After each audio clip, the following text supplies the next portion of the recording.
Hi, everyone. This is going to be an episode where we ask the question, did Paul depict Jesus in Colossians chapter 1 precisely to match Apollo, the pagan god Apollo, as depicted by a unique sect within Greek paganism?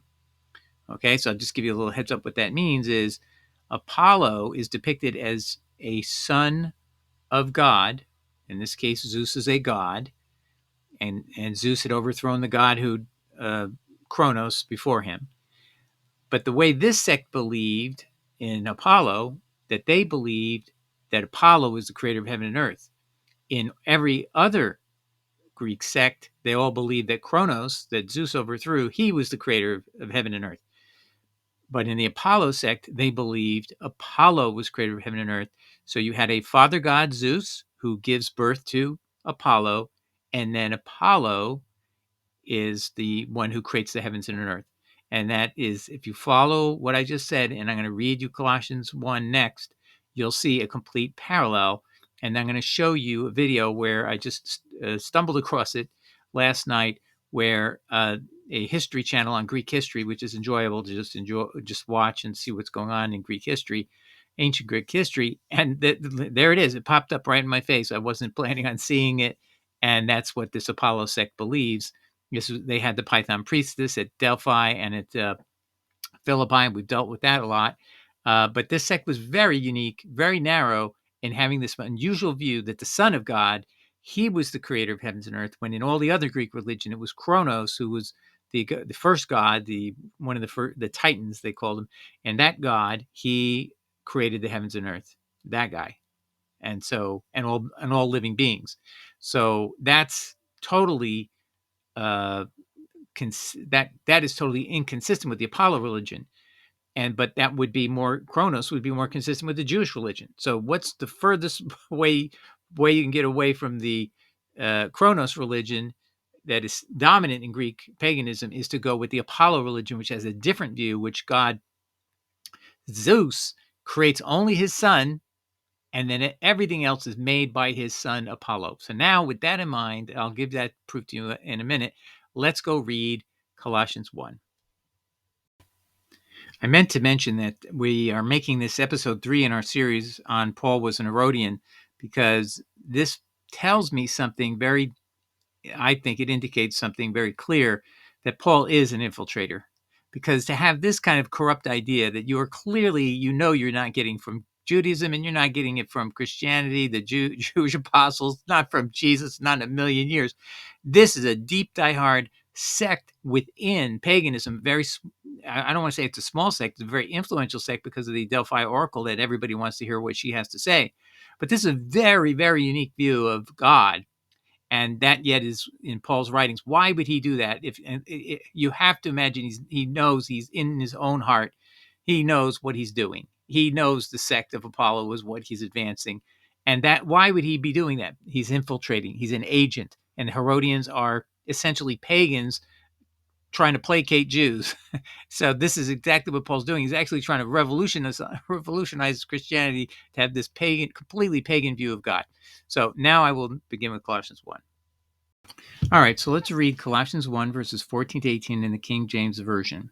It begins in verse 14. In whom we have redemption, through his blood. In whom does he mean? In Jesus we have redemption through his blood, even the forgiveness of sins. Verse 15. Who is the image of the invisible God, the firstborn, the prototokos of every creature. 16. For by Jesus, by him, were all things created that are in heaven and that are in earth, visible and invisible, whether they be thrones or dominions or principalities or powers. All things were created by him and for him. And verse 17, and he, that is Jesus, is before all things, and by him all things consist. Verse 18, and he, Jesus, is the head of the body, the church, who is the beginning, the firstborn from the dead, that in all things he might have the preeminence.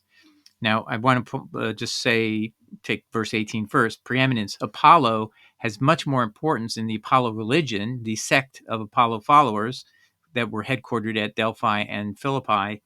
That's in Greece and in Macedonia. And so you have Apollo having much more preeminence and importance and power than his own father, Zeus, who basically only sired Apollo, but then Apollo is the creator of the heavens and the earth, as we'll show you in a minute. So That means there you have it. Paul is putting Jesus in a preeminent position to the Father, the invisible God. And then let's just make sure we're seeing everything right.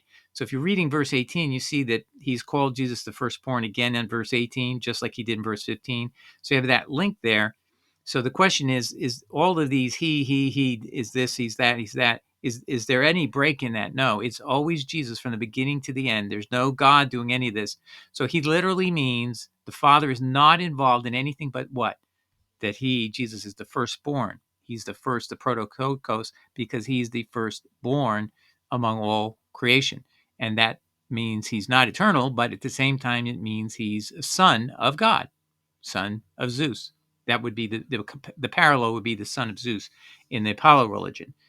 And then you have all things were created by him and for him. And you'll see that's what we're going to learn about this God Apollo in the religion of that sect that had its headquarters at Delphi and Philippi.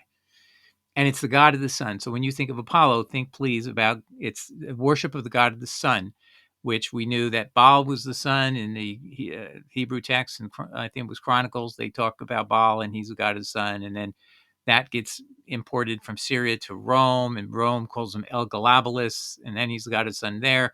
But in Greece, he was always called, the god of the sun was called Apollo. And so this is a sun-worshipping sect. And eventually El Galabulus in Rome was changed into Sol Invictus. So now Sol Invictus is just simply another name for Apollo. And that's the god who Constantine was following. That's just another aside. But all I'm trying to show you here is that Paul's view is identical to the sect of the people who followed Apollo as we proceed. All right, now we're going to look at a channel called Ancient Greece Reloaded, a fantastic channel if you want to learn about Greek history. The gentleman running this channel is himself Greek, and so his English isn't always perfect, but his heart is in it, and he is trying to give you a good summary of everything. He's just simply reviewing his cultural history in its ancient religions. He's not extolling it. He's not putting it down either. He's just telling you what they believe. And in this episode, he talks about the Oracle of Delphi and the Delphic Commandments. And then he parenthetically says explanation symbols, Plato and Heraclitus. Okay, so I'm going to play you a part of that, and we'll learn a lot about what this Apollo sect believed was the relationship of Apollo to creation. Hi guys, and welcome to another video of Ancient Greece Reloaded. In this video we will talk about the Oracle of Delphi, the Delphic Commandments, and we will also try to explain Delphi's symbols and principles, something that is not so very well known to many people. When it comes to the Oracle of Delphi and its commandments, if a researcher wants to study it correctly and accurately, then he or she will need to mainly focus on two areas. 1. What Delphi's principles were and what the symbol represents. 2. The famous commandments of Delphi. The famous Oracle of Delphi. Usually, the ancient Greek priests did not give advices, nor did they hear any confessions, but they were primarily focused on fulfilling their duties. You know guys, praying to the gods, etc. The oracles, besides foretelling future events, due to godly enlightenment, they also provided a plethora of commandments that acted like advices for various circumstances of everyday life. The top position amongst oracles was held by the famous Delphi. Delphi's commandments were written on the walls of a small temple right before reaching the main temple of Apollo and on columns which were placed around Apollo's temple. On the pediment of Apollo's temple were written the three most famous of Delphi's commandments, which could be easily seen by the visitor while approaching the temple. Bottom left, gnothis avton, meaning know thyself. Bottom right, miden agan, meaning nothing in excess.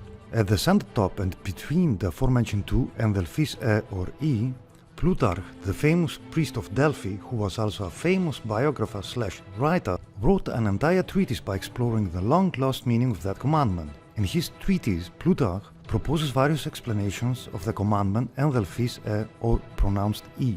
In a nutshell, his propositions are: and Delphis is connected through holy arithmology with God Apollo himself, or with the Pythagorean number, the first and absolute cause of everything. Proposition number 2. Delphis is connected with what priests would say when praying to the god Ether. The English equivalent would be, may your will come true. Delphis via Ean, and the E is given to the philosophers by Apollo himself, because nothing that exists without a cause and no reasoning, aka syllogism, can come without a logical hypothesis. A final proposition is that through the letter E or epsilon, God welcomes the visitor by saying Gnothis avton, the visitor replies, E meaning you are, you exist, and through his reply the visitor acknowledges A, the existence of the god Apollo, and B, that the god is one, En, because Apollo from Apolline is not meant for the many, aka the uninitiated people. All right, so we're going to get a little deeper into Plutarch. We're going to show you later. It's this book on the E at Delphi, available on Kindle for $1.99.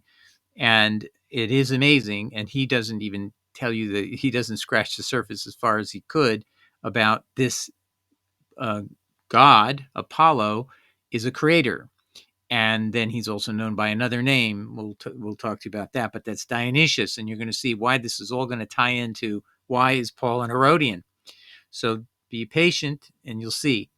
So Plutarch is what? A famous priest at Delphi. And I'm going to show you a video from a scholar where she's going to say there was two priests at the time when he was still working at the end of life. And he writes this book about on the E at Delphi when he's still a priest. He's going to explain its principles, its doctrines, and so on. And this is basically the time of about close to when John dies. This is the operation of the temple at Delphi, and of course, obviously at Philippi. So he says, the famous priest of Delphi wrote an entire treatise by exploring the long lost meaning of that commandment. What the command, or the letter E is a command. It's considered a command. You'll see why. In his treatise, Plutarch proposes various explanations of the commandment, the E. And by the way, scholars will call it the E, but it's the letter epsilon, but it can be other meanings. I'm not going to go into that. We can't digress into everything. Anyway, E is connected through holy etymology with the god Apollo himself, or with the Pythagorean number, the first and absolute cause of everything. So if you have to tie something to the origin point, and you're going to you want to prove Apollo is the origin of all things, that's what you do. You make a holy arithmology tied to him, and that's what the meaning of this letter E is. Plutarch is saying. So he is the creator of all things. Second, E is connected with what the priest would say when praying to God. You use the word A or E, equivalent to may your will come true. So that's another way. It's interesting that it has a worshipful tone, meaning God's will come true. A is given to the philosophers by Apollo himself. So where did the philosophers get it? From Apollo. Who's that? The supreme God himself, because nothing exists without a cause and no reasoning or syllogism can come without a logical hypothesis. So the beginning of all understanding and truth and knowledge comes from Apollo, the god of the sun. Now, if we remember in the Garden of Eden, the knowledge of of life, knowledge of good and evil, is the origin of what caused us to go lose our freedom in heaven and be now subject to all the various curses by disobedience. So that pursuit of certain kind of knowledge, and I would say it's mystery knowledge, that is, you end up becoming what? You become lost. Okay, I'm going to skip over to two of the meanings and get to the final one. A final proposition is that through the letter E welcomes the visitor by saying, know thyself. The visitor replies, you are, you exist. So basically acknowledging Apollo is existent, is living. And through his reply, the visitor acknowledges A, the existence of the god Apollo, and by that God is one. So can you believe in one God and be a pagan? Yes, if you believe Apollo is the one God. Yes, he's the son of a god, Zeus, but this god, Apollo, is so superior to any other god, you just call him the one. Because Apollo is not meant for the many, the uninitiated. So you can claim you believe in one God, but you really believe in multiple gods. But this one is so superior, and only initiated people can get near this one God, that you hold the keys to the kingdom, in a sense, to keep people away from this one God or allow entry. And that means you have found the right God. Paul talks in 1 Corinthians, first chapter, about a mystery. He's going to reveal a mystery that will initiate you into all truth. And that is definitely out of pagan terminology. Okay, next I'm going to walk you a little bit through the details that Plutarch actually gives on this on the E at Delphi. It's $1.99 at Kindle.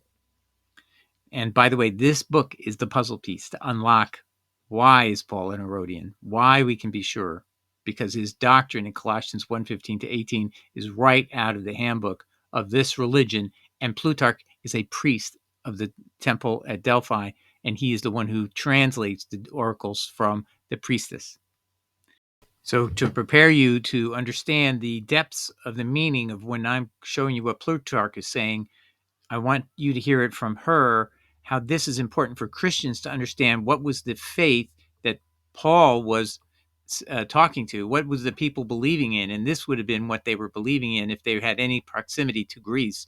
Apollo had become the dominant god, if you will, over Greece, but it's a sect within greater paganism of Greece, and it's different and it's unique, and it's those who follow this god will go to Delphi or Philippi to get oracles from the Delphic Oracle or the Philippi Oracle. So let's listen a bit to her, and I think this will help give you a frame of reference when we show you some of the passages in Plutarch.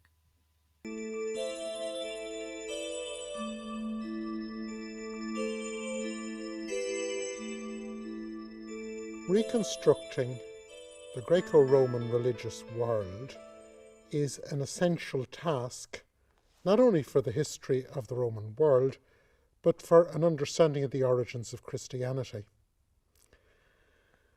And today it's my great pleasure to have with me Professor Judith Mossman, the Professor of Classics here in Nottingham. You're very, very welcome, Judith. And in that process of reconstruction, looking at how Plutarch deals with Delphi is a key insight into the late 1st, early 2nd centuries. So can you take us into Plutarch's relationship with Delphi? I'll try, thank you. Yes, it's fascinating that Plutarch, whom most people know best as a biographer, was actually also a priest at Delphi. He was one of 2 permanent priests at Delphi from probably around the reign of Domitian until Plutarch's own death, which was just before 120 AD. So roughly the last 30 years of his life. Yes. A very important post, very influential. Now the Delphic dialogues fall very much into the category of very sophisticated philosophical discussion, but they're also imbued with real religious feeling to my reading.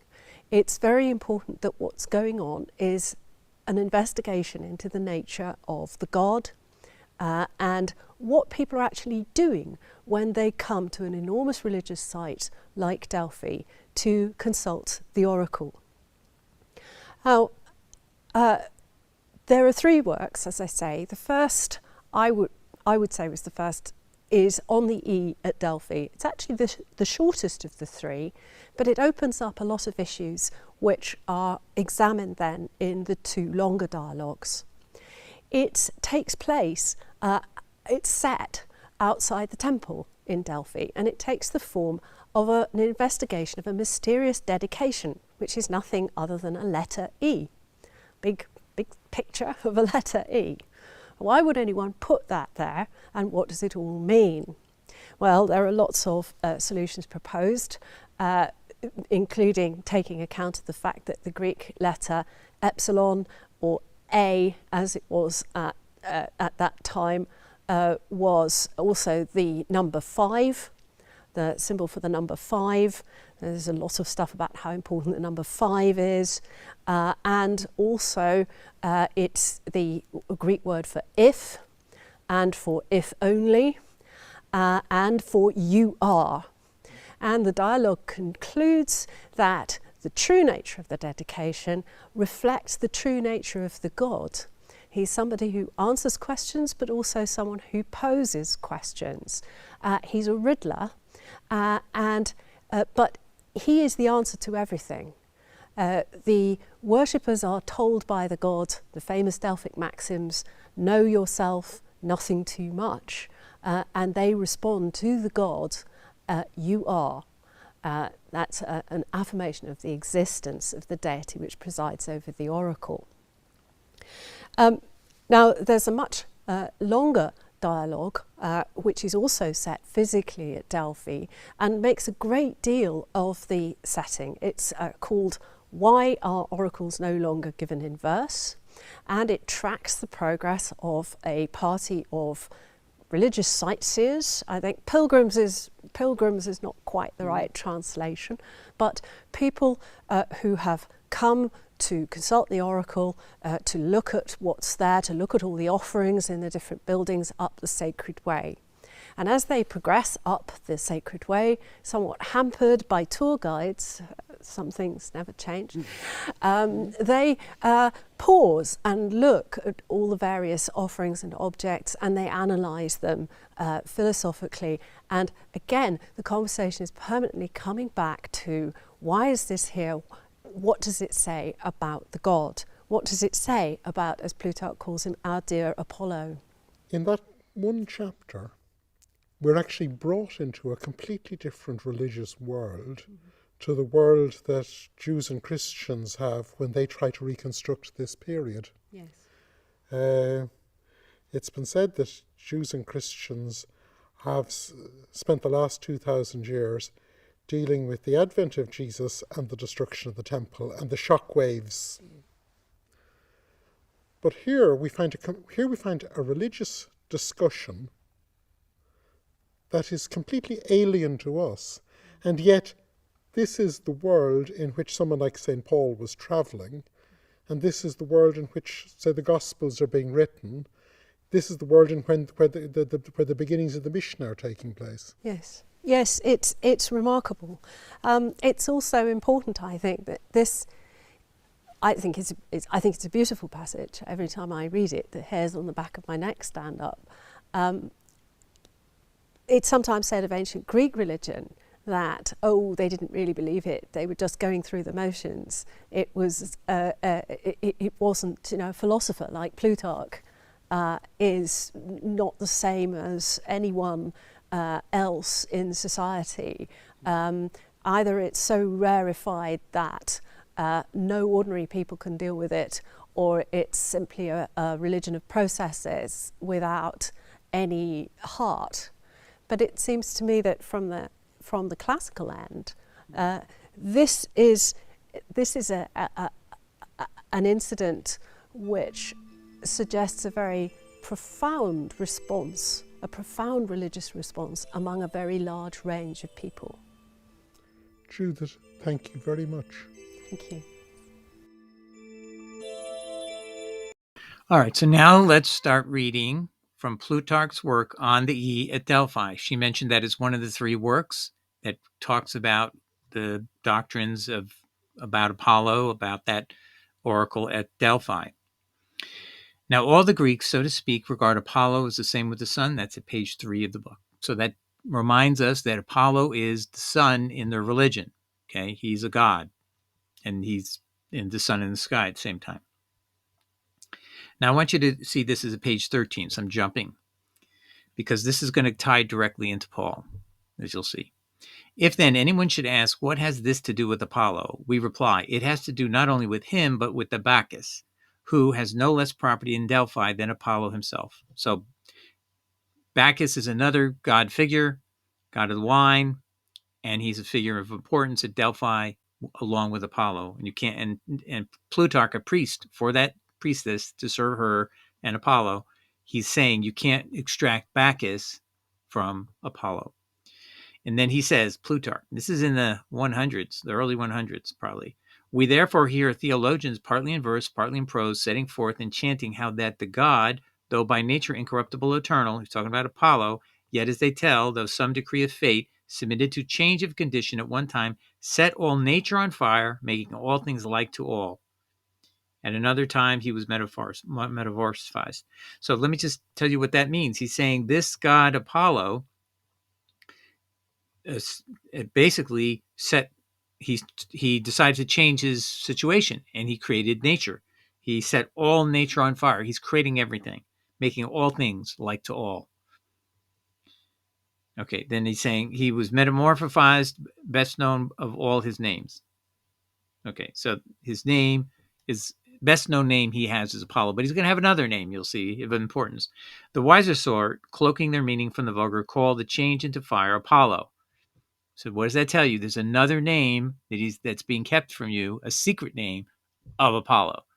But this is what they will call him, because the word fire in Greek symbolized, or could be used, you could use the word Apollo for that word. And so they're saying that's what he was about. He's this creator god, fire is his symbol, and therefore that's his name. Apollo makes sense. But also in another sense, on account of the reduction to one state, and also Phobos on account of its freedom from defilement and purity. So another name he had was Phobos because of his purity. But the condition and change of his turning and subdivision into airs, water, and earth, this is a creative process. He changes it to air, Apollo changes it to air, water, earth, and the production of animals and plants. That's other things he creates. They enigmatically term exile and dismemberment. So Apollo has to have this aspect. You'll get this in a second. Why? That when he's doing all these things, he's creating all these animals and all this stuff. He's in a sense exiling himself or dismembering himself into these animals. Now we know that's there's some language going on here that he's leading up to what he wants to tell you his ultimate name is. Dionysius. They name him Dionos. Sometimes they'll call him Zagreus, or Nikolateos, or Azadai. They also tell of certain destructions and disappearances. All right, so I'm going to just tell you that is the other name that the Apollo sect claims is their guy, is the same god, Dionysius. Now, why is that important? Because Paul quotes from the play of Bacchae. I just told you about the Bacchus is one of the key gods at Delphi. Then the other name of Apollo to them, secret name, is Dionysius. And now listen to this. This is an article by Caffeine for the Masses, Paul and Euripides, Bacchae, Acts 26, verse 14. Now the thing here that ties this all together is that Paul is now going to quote something that isn't in Acts 9 about kick against the pricks. This is a verse out of a play, and it's in meter. So in other words, it's in plural form, and had it been normal speech, you would have just used a singular for kick against the prick, but instead it's kick against the pricks, exactly what was necessary to quote the verse out of a play where the rhyme necessitated you add the S at the end, then it would rhyme with the verse before. And in Greek plays, they used meter to create rhyme. It also helped the actors remember their lines. But that's the bottom line is this is a quote directly from the play in the mouth of Jesus. And so when Herod Antipas is going to hear this, not Herod Agrippa is going to hear this in his little hearing, he knows what Paul is saying. He's literally quoting from a play that Herod Agrippa has heard many, many times. His family has a theater in the center of Jerusalem and also at the Herodian compound, not far out of Jerusalem. These people are totally into theater. 400 people could sit in the theater of Jerusalem on a given night. And just please remember again, Paul said he was a skenopios, which even the BDAG, it says this is a top lexicon of that all pastors read. They're told the truth is that the word, what you thought, and it's been translated as tent maker. Nope. Skenopios only had primarily one meaning, theatrical, meaning a person who creates the theatrical sets. But just so you know, that wasn't a small job. That's a high honorable job because you literally are taking the play and recreate it. It's like being a producer of a TV show and putting it all together and creating the backgrounds of sets and paintings and all of that. And you're basically the producer. You get top money for doing that. So Paul was not a poor person, contrary to your assumptions. He was a very wealthy man on top of all the killing and doing the bidding of the Herodian rulers. They wanted to get rid of the Christians because they were threatening. They were seeking another king other than King Herod, and each of the 4 areas of Judea had been divided up between 4 sons of Herod the Great when he died in 4 BC. So they're all ruling, and they don't want any other new king. And that goes particularly for Herod Antipas, who rules over Galilee. And Herod Antipas is the one who sends Jesus back to Pilate to have him executed with a crown of thorns and mocking clothing on his clothes. And it's obvious what their verdict was, is get rid of this troublemaker. But now I want to show you how what I just proved to you about what Plutarch, what this Delphic oracle is all about. It's also the same oracle that you will see at Philippi. And that's in Acts 16:16. The python falls in love with Paul, says, "You are teaching a way of salvation." And Paul waits a couple of weeks and many days. And then he's agitated. This Delphic Oracle in Philippi is endorsing his way of salvation, and he casts the demon out of her, and she's stops doing that. But that's another time and another place. Let's focus on this. So the article begins, was Paul crazy? Had he gone completely mad? Well, that was the accusation from Festus in Acts chapter 26. Quote, and he thus spake for himself, Festus, and with a loud voice, Paul, thou art beside yourself. Much learning does make you mad. Acts 26:24. Pause. So this guy is paying very close attention to the word learning. It wasn't that Paul's mind had gone crazy. It's something he had learned was driving him crazy. And he says this verse struck me as odd, the author writes, of Caffeine for the Masses. Yes, Paul was describing a divine encounter, but what was so crazy about his account that was dissimilar to other stories of this nature? Question mark. Nothing I could tell, that is, until recently, after finding the references to Greek words written by works written by Epimenides and Menander, I happened upon something that may help shed light on the madness that Festus may have been referring to. Festus interrupts Paul as he is proclaiming his conversion experience. This conversion experience is documented in Acts 9, especially 9:5, Acts 22, especially 22, verse 7, Acts 26, especially 26, verse 14, and is alluded to in Galatians chapter 1 and 1 Corinthians chapter 15. For fun, you should read each of these accounts side by side, paying attention to subtle yet important differences in the stories. What may be the key to the madness Festus is referring to could be something Paul says. Notice that Festus refers to Paul's learning and not to his experience as a source of his madness. The word used here in Greek is gramma, which typically refers to something that has been written. In this case, I don't believe there's an issue with how it was translated, since his education would require reading or studying written documents. So what could it be that Paul said that pointed to something he had learned that is causing them to wonder about his sanity? It could be part of the encounter itself.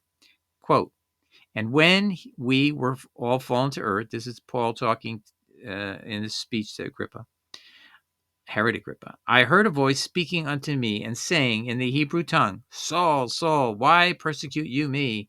It is hard for you to kick against the pricks, plural. Acts 26, verse 14.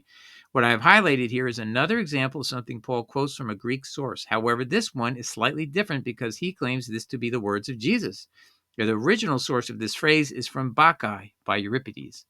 The phrase can be found in full text here or in ebook, but detailed in SparkNotes. So I got a copy of that, and we'll get a look at it in a second. Bacchae is a Greek tragedy about the young god Dionysus. Dionysus. Do you get the connection? I just read you from Plutarch saying the other name of Apollo, his kind of secret name, is Dionysus. And who is this guy? And his struggles with his royal family and would not recognize his status as, with I should make a point here, a king of a certain town. His name is King Pantheus, and that family would not recognize his status as a deity. They said he's a stranger. Who is this guy? Because what happened is he came down to earth from Mount Olympus, and now he has none of his normal powers, and this king is not respecting him and disrespecting him. Dionysus was the god of grapes and wine, same as Bacchae. So it's just another word for Bacchae. His mother was a mistress of Zeus, who was the father of Dionysus, and also who's the father of Apollo. Is Zeus. Zeus is the father of Apollo in Greek mythology. So it's really the same character with now another new name. Hence, this is Apollo in another version, another way of looking at a different layer, the mysterious underlying layer. Hence, the start of comparisons between Jesus and Dionysus, a miraculously conceived son of God. Now, that's irrelevant, but to me, obviously. But what is important is if you were Paul and you've heard about this God Jesus, and he died, he resurrected, and he ascended, why you could say, hey, that sounds a lot like my religion, because Dionysus is going to die in this play, Bacchae, but he's going to resurrect from the dead. And so the fact that that's there doesn't mean we got our story from that play. Now, that play technically is like of 600 BC or something like that, or excuse me, 300 BC. And if you looked at the Psalm 22 about the crucifixion, if you look at the Isaiah 53 about the suffering servant, all these things are way before 300. They're closer to 600 or late or much earlier than that. So we're not replicating them. If anything, they're replicating us. But the interesting thing is that think you're a young man, Paul, and you're hearing about this story and you're persecuting them. Wouldn't it dawn on you, even if you didn't have this vision experience or appearance of Jesus on earth to you, what would you be thinking is similar in your religious system that you've been exposed to? All the Herodians, we have proof, they're all sent off to Rome to be educated, and then they come back to Judea and they learn how to rule from that experience in Rome. So they're exposed there. Plus, the Herodian family gave a lot of wealth and money into the area of Asia Minor, where Ephesus is. We showed you that in another episode. And there's actually rocks, what do you call them? Monuments with the names of the Herodian family, thanking them for gifts to these various cities. So they have a lot of influence in Asia Minor, where Paul was very influential, and in Galatia as well. So this connection here is something that Paul would have seen in a positive light. And remember, he's teaching a mystery to all his children. He says that in 1 Corinthians chapter 1. So what is this mystery? Why did I just tell you? Names are just names. They're fungible. But so Apollo could be Apollo one day, and the next day, if you know a little bit more about him, he's now Dionysus. And Dionysus' story is told in the play of the Bacchae. And now if you thought this is about Jesus, if you in your mind are Paul and you are transferring connection between Apollo, Dionysus, and Jesus, then you have your true faith is really in Apollo and Dionysus. But you can tell people, I believe in Jesus, but you really believe in Dionysus. Okay? You're going to say, oh, that's a pushing it over the edge. No, no. You'll be more surprised as we keep going. But let's keep reading here. Porcius Festus, a procurator in Judea, and King Agrippa II, the last of Herodian kings, undoubtedly knew this Greek tragedy and would recognize this phrase immediately. Pause. That's key, ladies and gentlemen. Why is he saying this? Why did he pull this out of his bag of remembrances? He didn't say it in Acts 9. Why does he say it now? Why is he telling them? Because he wants them to connect Jesus to Dionysus. This is, again, the book of Acts is not written for Christians. As Mr. Mouck said in the defense of Paul, he said, this is a book written to an appeal judge, Theophilus, who's an assistant to the magistrate. As a magistrate, he's assisting Nero in the pending appeal at the end of the book of Acts. 2 years after the book of Acts is concluded and wrapped up, that appeal is happening 2 years later. This guy, Theophilus, has now had 2 years to ruminate and research all the factual claims it's made. But this one is the one that would resonate with what? With the pagan aspect of Theophilus. Okay? That means Luke is definitely sculpting his story to include any fact that Paul said something that would appeal to pagans, not to us. A pagan would immediately connect to this quote, and Agrippa would have immediately connected to this theater experience he's had numerous times listening to the same play over and over again. It's a play that would be probably every year. They don't have a lot of plays, so they literally recycle them. They don't have like VHSs and CDs and DVDs to have a lot of variety. So they have to go to theaters and listen to the same thing over and over again. But each time, hopefully done well. That's what they would hope. So King Agrippa undoubtedly knew this Greek tragedy and would recognize this phrase immediately. This would definitely be confusing considering the original phrase was from a Greek god and was now being attributed to Jesus. Yes, it would immediately said, well, are you claiming, this is the same kind of God? And if you listen to what Paul is saying in the story, he's saying this Jesus, I knew he was dead. And but I saw him resurrected means I've seen exactly like Dionysius rises from the dead in this play. I had the same experience, King Agrippa. And in other words, he's telling him, I found our guy, our Dionysius, our god Apollo. Now, I want to read you from the play itself so that you get an idea of what it's about. Okay. So Dionysius, Hippolytus, the Bacchae, Euripides, Project Gutenberg, you can get online for free. Dionysus says to King Pentheus, this king he's trying to convince that I'm really a god, thou markst me not, O king, and holdest light my solemn words. Yet in thine own despite I warn thee still, lift thou not up thy spear against a god, But hold thy peace and fear his wrath. He will not brook it if thou fright his chosen from the hills of their delight. Pentheus responds, Peace thou, and if for once thou hast slipped chain, give thanks, or shall I knot thine arms again?